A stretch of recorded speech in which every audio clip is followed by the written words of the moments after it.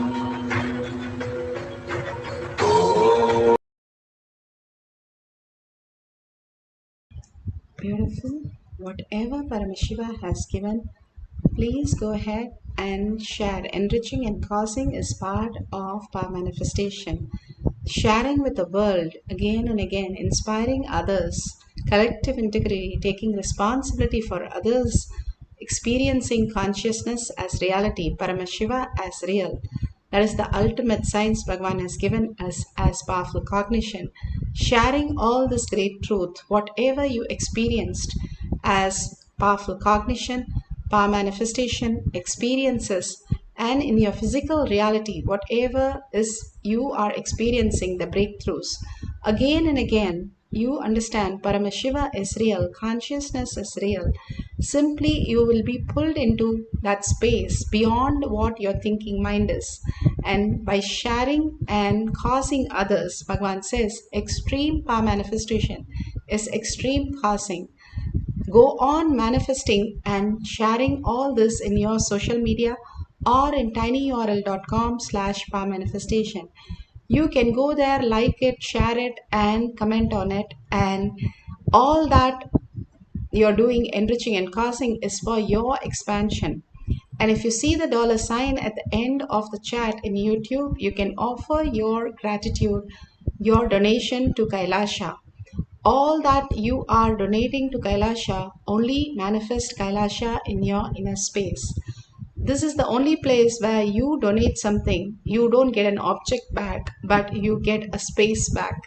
In the fifth dimension, not just the in length, breadth, depth, but the space itself, KAILASA happens in your inner space.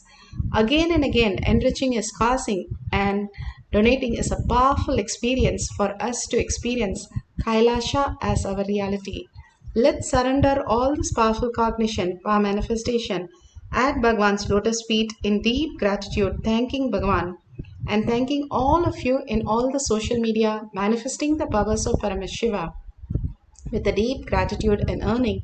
Paramashiva is real in thought, word, and action, and seeing everyone as Paramashiva as reality, holding that as powerful cognition. Let's end the session with the Purna Mantra. Om Purnamada Purnamidam Purna Purnamudashyate Purnasya Purnamataya Purnamevavashishyate. Om Shanti Shanti Shanti. Hari Om Tat Sat Sarvam Bhagavate Sri Nithyananda Paramashivam Padukarpanamastu. Om Nithyanandam.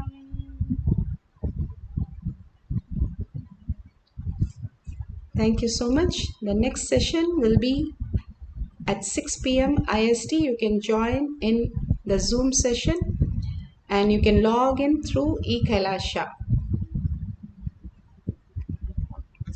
Thank you, Nithyanandam.